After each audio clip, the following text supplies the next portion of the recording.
Bien, mes chers frères et sœurs, j'espère que vous allez bien. Ça fait quand même pas mal de temps qu'on ne s'est pas parlé par l'intermédiaire du petit écran. Avant de commencer, faisons les choses en ordre. J'aime bien le CEDER. Déjà, à la demande de beaucoup de mes frères et sœurs, je consacre ce cours et je le dédie à la mémoire de Ronidina Batsimi, du Bachour Zichron Livracha Armanzini, de Marat Hélène Myriam Ben David, de Estreya Bat Simi, ma tante Zichron Livracha, Estreya Benaïm Bat Léa, et Saadia Ben Mesodi, à qui Hamavdil en demande refoua chez les mains. Et particulièrement à une grande père qu'on a eue chez nous dans la communauté, un grand tzaddik, j'en ai parlé dans ma chronique que vous trouverez sur Facebook, dans laquelle pour moi il fait partie vraiment des lav tzaddikim de ce monde, Rabbi Abraham El Mozino, Zecher Tzaddik Vekadosh Livracha, un tzaddik immense qui, à mon avis, a protégé notre communauté pendant tous les jours de sa vie, par ses prières, par sa tzidkout, sa gentillesse, sa hanava, enfin il avait toutes les qualités. Donc ce cours lui est entièrement dédié, bien sûr, également à la mémoire de tous nos chers disparus du Covid, ici en France et en Israël et dans tous les coins du monde. Alors, je vous donne le programme de cette semaine Be'ezat Hashem ou Bishurato. On est bien sûr Chodesh Tov Lekulchem, on est le mois de Elul, Sheikanes Alenu Letova Livracha.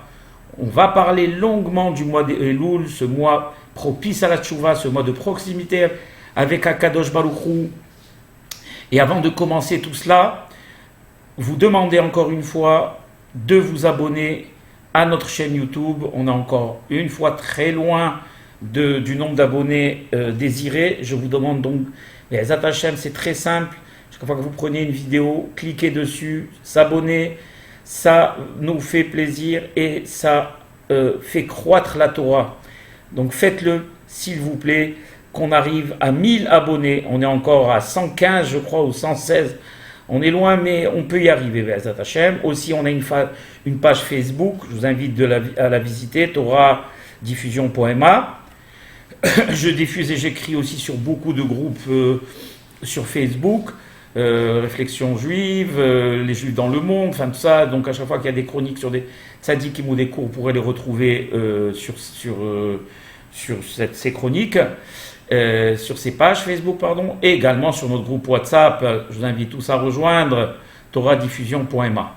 Voilà, cette publicité en guillemets pour la Torah Kedusha étant faite, je vous donne le programme des cours. Alors, déjà, pour les amoureux du Or HaChaim HaKadosh, on va faire un cours aujourd'hui, ou peut-être même 2 cours sur la paracha de Shoftim, sur Or HaChaim HaKadosh. Beaucoup de personnes m'ont contacté, mes chers frères et sœurs. Yaakov, s'il te plaît, des cours sur Or HaChaim HaKadosh. Je suis moi-même amoureux, fou de ce tzaddik HaKadosh Elyon, Or HaOlam, Rabbi Haïm Ben Attar, qui décortique la Torah et nous donne des enseignements hassidiques également hors du commun. Donc on va faire ce cours, ça sera sur le Or HaChaim. Si on n'a pas terminé, on fera peut-être un deuxième cours sur le Or HaChaim et on fera beaucoup de cours sur le mois de Elul, Be'ezat Hashem ou Bishurato. Soyez-en sûrs, nos groupes WhatsApp et Facebook vont se remplir et pour le bonheur de tous, consultez, écoutez ce mois de la tchouva, ce mois de proximité, Ani les Dodi, Vedodili, comme disent les Hachamim, ce mois où Akadosh Baruch Hu, il sort de son palais, il est accessible à tous, à la différence des jours normaux où Akadosh Baruch Hu est dans son palais, et pour qu'on puisse le rencontrer, alors il faut faire des demandes au protocole, ça prend du temps, ça va prendre des années, peut-être qu'on peut être reçu, peut-être qu'on ne peut pas être reçu, il faut écrire des lettres à ses secrétaires, à ses sous-secrétaires, puisque le mois de Elul, Akadosh Baruch Hu, qui viachol birvodov atzmo, sort de son palais et va à la rencontre de ses serviteurs, et donc c'est l'occasion jamais de se rapprocher de lui. Et comme ils disent les Hachamim, Yeshua Shem beimmatseo qra'uhu bihyoto karov. Demandez à Kadosh Baruch Hu quand il est présent. Ça ne veut pas dire qu'il n'est pas présent tous les jours de l'année, mais spécialement ce mois de Elul, il est présent. Proximité avec nous. Implorez-le, car vos prières auront plus de chances d'aboutir et rapidement et d'être entendus. Donc ce mois de Elul, on va parler Be'ezat Hashem ou Bishuato. D'ailleurs, même la paracha de Shoftim qu'on va commenter, on va commenter le Orach Haïma Kadosh. Il y a déjà une allusion à cela. Cette allusion, on la voit déjà en début de cours. Et commençons en ordre, car le Seder est important dans l'étude de la Torah. Quel est le commandement? Vous savez que dans cette paracha, elle est très riche, il y a plus de 41 commandements. Et on va s'arrêter au premier commandement, déjà de le commenter, ça va être déjà pas mal. Le premier commandement, c'est Shoftim veshotrim titen lecha bechol she'arecha shel Adonai Elohecha noten lecha lishvatecha veshafeto et ha'am mishpat tzedek. Le commandement, c'est juge et policier, tu te donneras dans toutes les villes qu'Akadosh Baruch Hu te donne pour tes tribus, et ils te jugeront et jugeront le peuple un jugement de justice. Il y a beaucoup de questions qui se posent sur la façon dont est exprimé le pasouk, et à l'habitude du Orach Haïm HaKadosh, Alav HaShalom, il dit tout de suite d'entrée, on va s'arrêter au Orach Haïm HaKadosh. Après on verra Be'ezat Hashem, les remazim et les allusions qu'il y a par rapport au mois de Elul. On va dire, il dit ici le Orach Haïm HaKadosh, comment elle commence la paracha? Shoftim veshoterim titen lecha bechol she'arecha. Il dit comme ça. Samach mitzvah zo le mitzvah shlosha pe'amim shelefaneha. Vous savez qu'il y a un principe que je vous ai appris souvent dans mes cours, qu'il n'y a pas de hasard. La Torah a été donnée par Akadosh Baruch Hu, et quand il y a toujours une juxtaposition qui vient nous apprendre quelque chose. Et si un pasouk qui vient avant n'est pas là par hasard, il vient pour nous enseigner quelque chose. Alors bien sûr, pas toujours, mais d'ailleurs il y a des hachamim qui disent non, mais dans le cas qui nous occupe, l'Orach Haïm HaKadosh pose la question, il dit, pourquoi est-ce que la paracha dont on parle, Shoftim Veshotrim, commence et elle succède à une mitzvah, écoutez bien, de la paracha précédente, celle de Re'eh, dans lequel il y a marqué, vous la connaissez, c'est la mitzvah de monter 3 fois par an au Beth Hamikdash, Shalosh pe'amim bashana yira'eh kol zechurcha et penei Adonai Elohecha bamakom asher yivhar, בחג המצות ובחג השבועות ובחג הסוכות ולא יראה את פני אדוני ריקם איש כמתנת ידו כי ברכת אדוני אלוהיך אשר נתן לך. Cette mitzvah, ce qu'on appelle mitzvah tareïya, la mitzvah qu'on avait le devoir de quitter nos champs, nos maisons, et de monter 3 fois par an à Pessah, à Shavuot et à Sukkot, au Beth Hamikdash, pour voir les Kohanim travailler, pour manger sur place les korbanot, etc., etc. Alors il pose la question, le Orach Haïm HaKadosh, pourquoi est-ce qu'il y a juxtaposition de cette mitzvah de monter 3 fois par an au Beth Hamikdash et la mitzvah de cette paracha où on nous demande d'emblée de nommer des juges et des policiers pour qu'ils fassent justice dans les villes pour le peuple et pour les tribus? Eh bien il répond, il dit, on t'a amené cette juxtaposition, je lis comme à mon habitude, mais soyez tranquille, j'explique. Qu'est-ce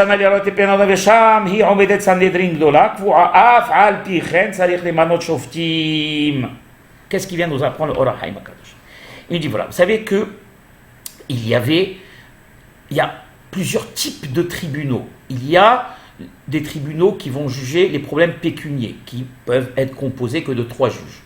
Et il y a des tribunaux qui, eux, vont juger les problèmes, on va dire, où il y a possibilité d'un jugement de mort.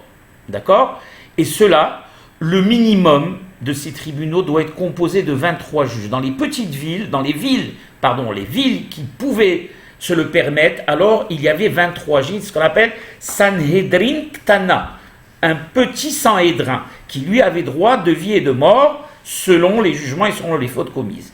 Et, suivez-moi bien, il y avait un grand Sanhédrin, le Sanhédrin central, où il y avait les plus grands hachamim du Ham Israël, qui se tenaient Belishkat Hagazit, d'accord, et qui était composé cette fois-ci de 71 juges. Pour vous donner une idée, à l'époque du Midbar, le Sanhédrin était composé de 71 juges, et le chef du Sanhédrin était Moshe Rabbeinu. Donc ça vous donne une idée. Donc si vous voulez, la concentration de matière grise, entre guillemets, au niveau de la halakha, la plus puissante du Ham Israël, se trouvait à Jérusalem.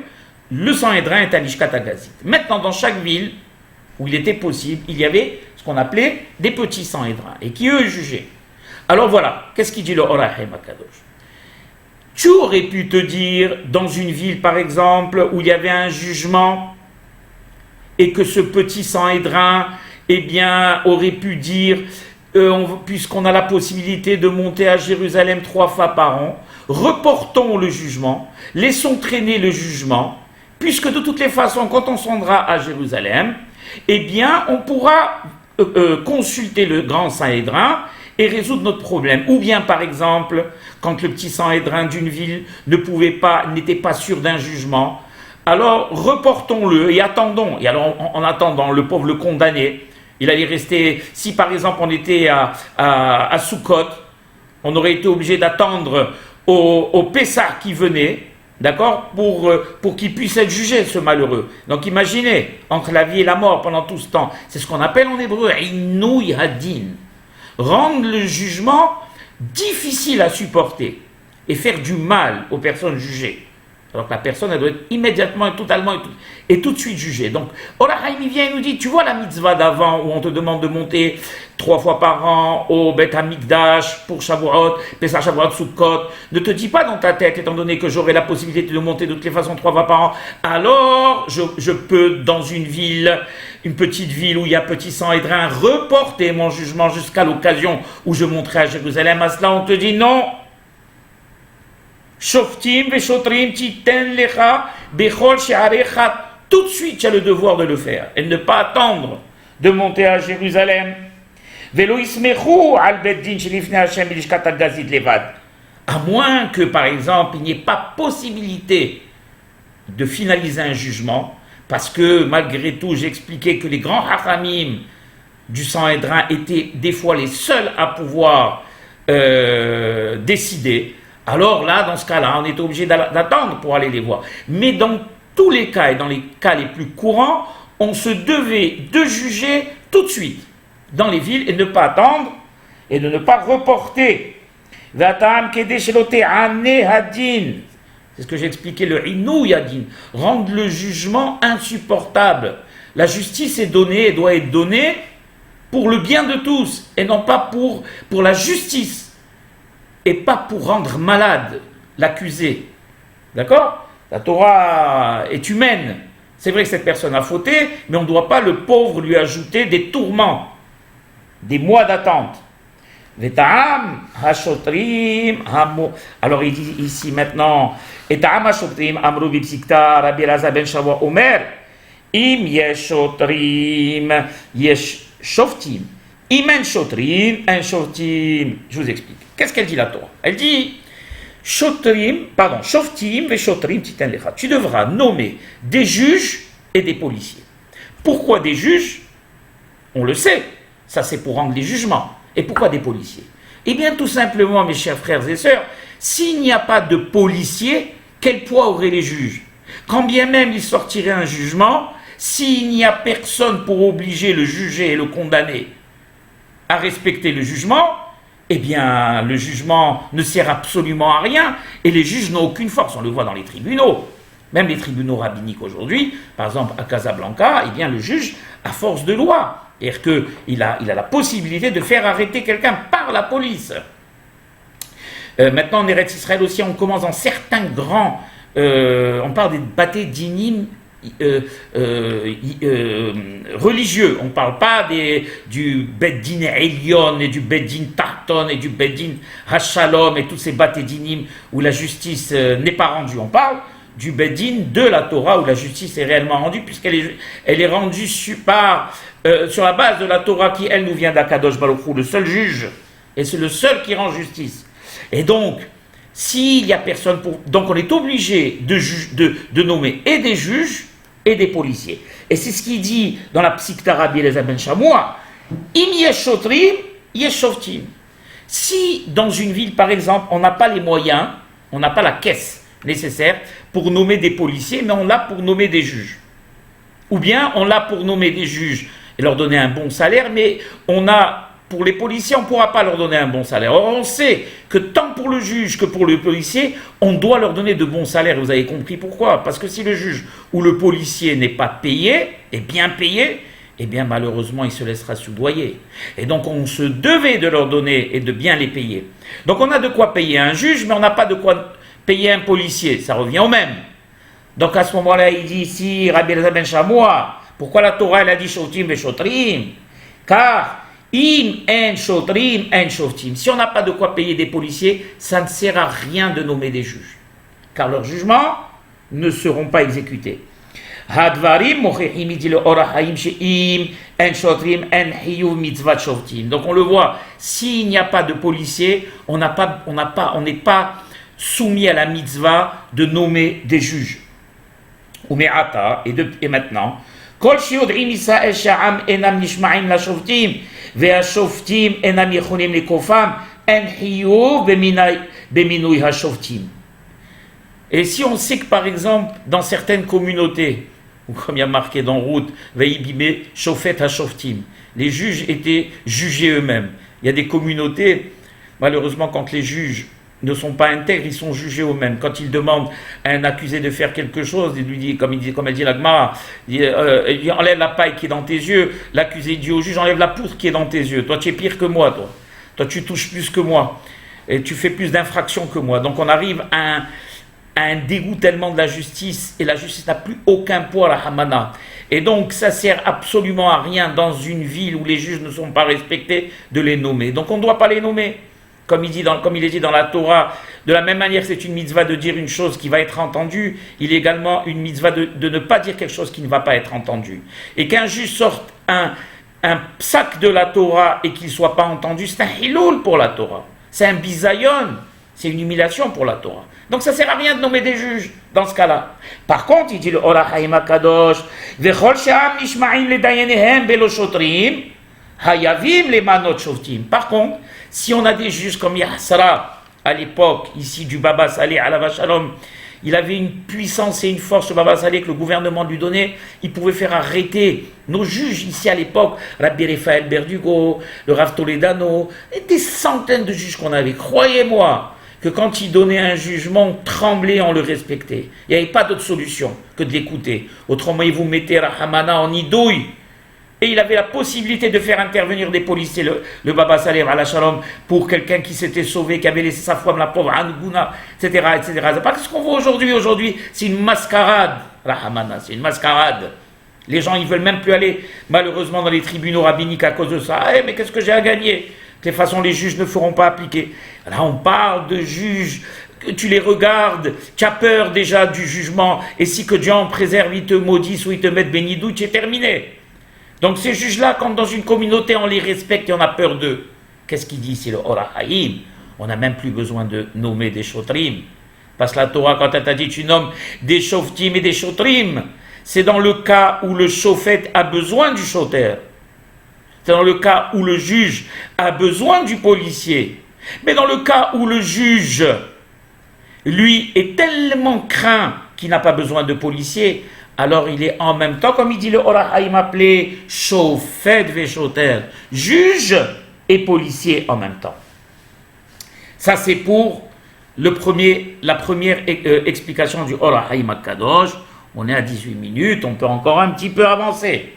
Il y a marqué ici, Shoftim Veshotim, Titen Lecha, tu te donneras. Pourquoi Titen Lecha? Il n'y a pas besoin de Titen Lecha. Shoftim Veshotrim, Titen. Bechol she'arecha, tu donneras. Pourquoi tu te donneras? Alors regardez, un enseignement extrêmement moderne, à l'image du Orachaim. Il dit comme ça. Titen lecha, tu te donneras, c'est pas pour rien que la Torah le dit. Perouche, she'amemanim atzman lo yomoru beda'atam shelo tishlot alehem makel marduto shel shofet veshoter. כיוון שהם הממנים אותו. אלא שימנום לשפוט ולרדות אותם, ואומרו תיתן לך, פירוש עליך. Regardez ce qu'il dit. Quelque chose de formidable, qu'on vit dans toutes les communautés. Et imaginez, maintenant voilà, par exemple si je prends le système politique en Israël, ou qui c'est qui va nommer un juge à la Cour suprême? C'est un ministre ou quelqu'un d'important, le ministre de la Justice. Alors ce ministre de la Justice, quand il nomme tel et tel juge au Bagatz, Beddin Gavoa Tzedek, le nom qu'on lui a donné, alors en même temps, il le nomme et il dit au juge, tu vois, je t'ai nommé. Alors bon, tu as le droit de faire tout ce que tu veux, de faire appliquer la loi, tout le monde est passible, à part moi. Moi, n'oublie pas que c'est moi qui t'ai nommé. N'oublie pas ça. Ou comme par exemple, on fait une synagogue, quelqu'un il est riche, il a fait une synagogue, une belle synagogue, il a acheté des chaises, il a construit, il s'est cassé la tête. Baruch Yeh, c'est une bonne chose. Alors il faut faire venir un rabbin. Il fait venir le rabbin, un bon rabbin. Il dit au rabbin, alors voilà, tu vas faire appliquer la loi, tu vas nous montrer à nous la religion, tu vas chanter, etc. Mais attention, n'oublie pas que c'est moi qui t'ai nommé. Et donc moi, s'il te plaît, en dehors, toutes les sanctions que tu pourras appliquer, eh bien moi, je ne suis pas concerné. Ou dans tous les domaines, à l'armée ou dans tous les domaines de la vie, on nomme un chef, un président, quelqu'un de très riche par exemple, dans une communauté qui a un pouvoir terrible, il nomme un président de communauté, et il dit, bon ben voilà, tu es président de la communauté, tu as le droit de faire ce que tu veux, mais n'oublie pas que c'est moi qui t'ai nommé. La Torah vient te dit, ça ne marche pas comme ça mon pote chez nous. Shoftim veshotrim titen lecha, en premier, tu es passible d'être condamné par les juges que toi tu as nommés. Et ne pense pas une seule seconde que parce que tu as nommé des juges, alors toi tu es exempt des condamnations. En premier, titen lecha, c'est sur toi que ça retombera. Et toi, au même titre que tout le peuple, tu n'es pas au-dessus de la loi. Voilà ce que ça veut dire titen lecha. C'est pas extraordinaire ça, mes chers frères et mes chères sœurs. Alors maintenant il dit, pourquoi tu dis Bechol She'arecha? On sait que Sha'ar, en hébreu, c'est portail, portique, porte. Mais en même temps c'est ville, parce qu'on sait que les villes avant, il y avait des grands portails, des grands portiques. D'accord?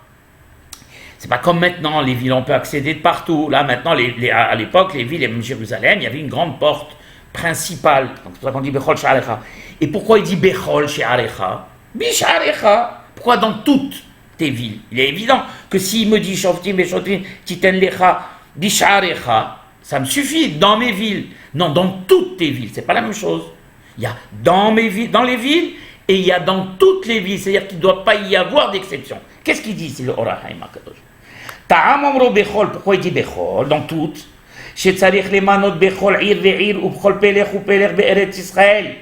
Il faut nommer des juges dans toutes les villes, qu'elles soient grandes ou petites ou villages, pour que la justice se fasse de manière égale partout. Et ne pas déranger les pauvres des petits villages à aller dans les grandes villes. Et dans la Baraïta, il est marqué Amrou, Bechol She'arecha, Ba'akatov Le'akish, Sanhedre Ketana, les Sanhedre Gedola. Ma Gedola Dana Vehoreget, Av Ketana Dana Vehoreget. Alors il y a encore une loi qu'on apprend. Je vous ai expliqué en entrée de cours qu'il y avait deux types de tribunaux qui pouvaient condamner à mort. Il y a le grand Sanhédrin et le petit Sanhédrin. Le petit Sanhédrin a été composé de 23 juges. Et le grand Sanhédrin est composé de 71 juges. La Torah vient te dire Bechol She'arecha dans toutes tes villes. C'est-à-dire que le petit Sanhédrin de 23 villes a le même pouvoir de vie et de mort que le grand Sanhédrin de 61 juges. Ils ne sont pas en reste. Et ils ont exactement le même pouvoir. Et d'où ils apprennent ça les Hachamim, cette loi-là, que les Sanhédrins sont égaux au niveau des jugements de vie et de mort, par le terme Bechol, dans tout. Chez Kalal Hakatu Kol Hasandredin Yahad Omar Shavim. Quand tu dis Bechol She'arecha, dans toutes tes villes, ça veut dire qu'il n'y a pas de différence au niveau de la composition et de la force des juges d'une ville par rapport à l'autre, y compris Jérusalem, la ville centrale où il y a le grand Sanhédrin. Je ne peux pas être plus clair que ça, la bataille. Yahad Omar Shavim Makoa, ils ont tous la même force. Ah, maintenant, ici, il vient, il dit le Or HaChaim Kadosh, ve Omro, Asher Adonai Elohecha noten lecha. Pourquoi est-ce qu'on dit juge et policier, titen lecha, tu te donneras, Bechol She'arecha dans toutes tes villes, Asher Hashem Elohecha noten lecha, que Dieu te donne. C'est évident que c'est les villes que Dieu nous donne. Et on sait que la Torah est très parcimonieuse, mes frères et sœurs. Et il n'y a pas un terme, elle n'a pas été donnée par Hammardil, Victor Hugo ou quoique Hammardil, pour moi, Victor Hugo est un grand homme. Et tous les grands écrivains sont tous je leur baisse mon chapeau, j'ai beaucoup de respect pour la littérature. Mais enfin, ce sont des humains. La Torah, elle a été donnée par Akadosh Baruch Hu. Et si on donne Bechol et on ne donne pas Bechol, ou si on dit Asher, et si on ajoute un terme, c'est pas pour faire, et pour la syntaxe, c'est pour faire beau. C'est parce qu'il y a une loi qu'on va apprendre. Alors si toi tu viens ici et tu me dis quelque chose qu'on sait et malgré tout tu l'écris, c'est que tu viens nous apprendre quelque chose. Tu nous dis, Asher Hashem not Elohecha noten lecha. On sait que c'est Dieu qui nous donne ces villes et qui va nous les donner. Non, il vient, il dit le Or HaChaim HaKadosh. Amrou Zal, dans Masechet Makot, Sheba lomar she'en hiyuva amur be'inyan ela be'eretz Asher noten lecha velo behus la'aretz. Il vient nous apprendre une chose, que toutes les lois dont on a parlé depuis le début du cours, dans le minouille du Sanhedrin, des Shotrin, des Shoftim, toutes les lois dont on a parlé maintenant, l'équivalence entre le petit Sanhédrin et le grand Sanhédrin, n'ont de valeur qu'à l'intérieur de Eretz Israël. Asher Hashem Noten Lecha, quelle ville t'a donné? Il a donné au Ham Israël. Il n'a pas donné Tombouctou ou Sydney ou Paris. Il a donné Jérusalem et les villes d'Israël. Eh bien, c'est seulement dans ces villes que toutes ces lois dont on a parlé maintenant devront être appliquées. On a le temps d'ajouter un petit? Oui, on a le temps d'ajouter quelque chose. Alors il dit encore le Or HaChaim HaKadosh ici. Ve'omro lishvatecha, pardon, Rabbotenu Amudan Sifri, Pereshu Shemusav le Ma'ala. Regardez. Or HaChaim HaKadosh, c'est une merveille. Un roi de la grammaire, un roi de la syntaxe, en plus d'être un roi du Sod et de la Hassidout, il décortique tout. Il vient et te dit comme ça, le Or HaChaim HaKadosh. Il s'appuie sur ce que disent les Chachamim, je crois que Rashi aussi le dit. Il dit, Shoftim ve'shotrim titen lecha bechol she'arecha, asher Adonai Elohecha noten lecha, lishvatecha. Juge et policier, tu te donneras dans toutes les villes que Dieu t'a données et à tes tribus. Pourquoi? C'est pas sa place, ça. Normalement, comme disent les Chachamim, ça ne devrait pas être ici l'ishvatecha, ça devrait venir après Shoftim ve'shotrim. Shoftim ve'shotrim titen lecha lishvatecha bechol she'arecha asher Adonai Elohecha noten lecha ve'shavtu et ha'am mishpat tzedek. Pourquoi lishvatecha précède ve'shavtu et ha'am mishpat tzedek? Et ils jugeront le peuple un jugement de justice et de vérité.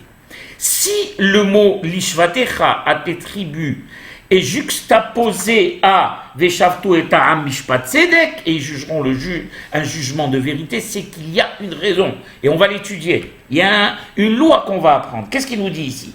Il dit le Or HaChaim HaKadosh était d'accord à ce que disent les Chachamim, que l'Ishvatecha c'est pas sa place, et il aurait dû se trouver, comme j'expliquais en début de Pasouk. Alors il dit, pourquoi il n'a pas écrit comme j'ai expliqué? Alors il dit comme ça. Il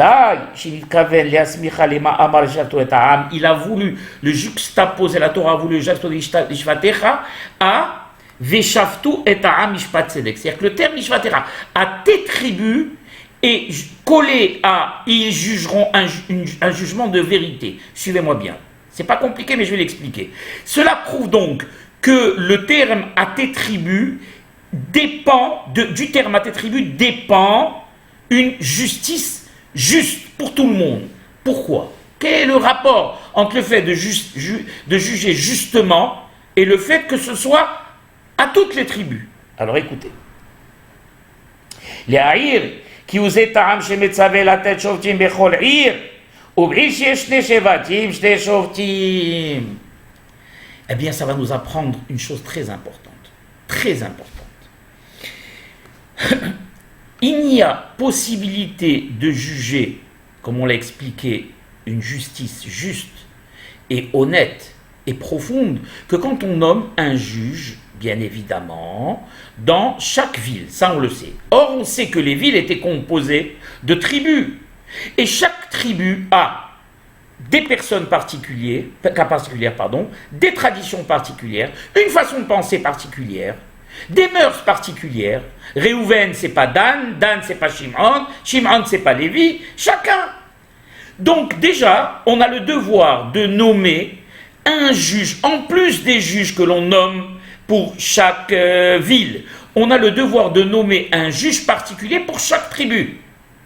Suivez-moi bien. C'est comme si moi, par exemple, juge séfarade, on m'envoyait, allez, on va dire, en Norvège, juger des Ashkénazes. Même si ce sont mes frères juifs ashkénazes, la mentalité est différente, la façon de penser est différente, les lois religieuses sont différentes, il y a des différences entre le Rama et Beth Yosef, donc il y aura toujours des anicroches, un manque de compréhension, ça sera un langage de sourds. On ne peut pas, ou un juge ashkénaze, on l'amène juger en Irak, une communauté juive irakienne. Qu'est-ce qu'il va faire un juge ashkénaze? Il y aura des problèmes. Donc, pour qu'une justice elle soit rendue de manière efficace et juste et profonde, il faut faire en sorte que le juge soit quelqu'un de l'endroit, qu'il soit lui-même issu d'une communauté. Pourquoi? Bien parce qu'il connaît les mœurs, les habitudes et il connaît surtout les personnes. Et donc il saura les juger en profondeur, chacun selon son caractère, chacun selon sa famille, chacun selon son origine. Il n'est pas étranger. Donc la Torah vient et te dira, Bechol she'alecha, c'est vrai, un juge en plus, un juge pour chaque tribu. Mais en plus, l'ishvatecha. Pourquoi l'ishvatecha au pluriel? Parce qu'elle vient nous apprendre quelque chose, la Torah. Elle nous dit, voilà, s'il y a une ville qui est partagée par deux tribus, Réhouven et Shimon, tu ne vas pas dire, je vais nommer un juge pour Réhouven, la tribu de Réhouven, et il jugera en même temps Shimon. Non. Ça ne sera pas une bonne justice et une vraie justice. Tu devras de nommer deux juges différents, même si c'est la même ville. Parce qu'il y a deux tribus qui y habitent. Et voilà ce que nous apprend ici le Ora Haïm. Et c'est pour ça qu'il y a marqué l'Ishvatecha au pluriel, Vesharto et Ta'am Mishpat Sedek, et ils jugeront, et là ils pourront à ce moment-là juger un jugement de vérité. Et je termine juste pour lire ce qui est marqué. Et pourquoi il dit Vesharto et Ta'am? Bien sûr qu'on doit juger le peuple, et qui on va juger? Les animaux, on va juger le peuple. Am, c'est un terme qui englobe le tout, le peuple. C'est pas quelqu'un de particulier, ou une ethnie particulière, ou une tribu particulière, ou un groupe de personnes particulier. C'est un ensemble. Cet ensemble nous indique une unité non seulement au niveau de la population, mais au niveau du jugement. Tout le monde devra être jugé de manière égale. D'accord? Et bien sûr, chaque tribu également sera jugée de manière égale parce qu'elle sera jugée par un tribunal et un juge qui est issu de la propre tribu. Parce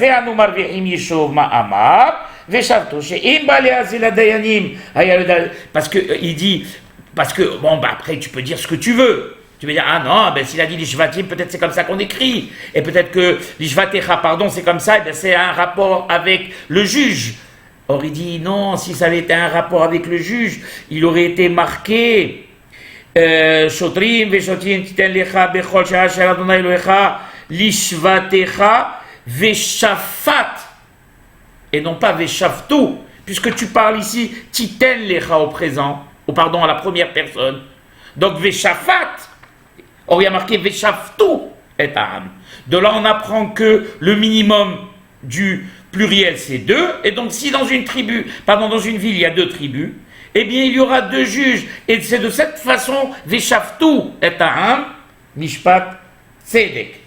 J'espère, mes chers amis, on va s'arrêter là, que ce premier cours sur le Ora Haïm vous a plu. Be'ezat Hashem, il est profond. Et je pense, Baruch Hashem, l'avoir bien expliqué.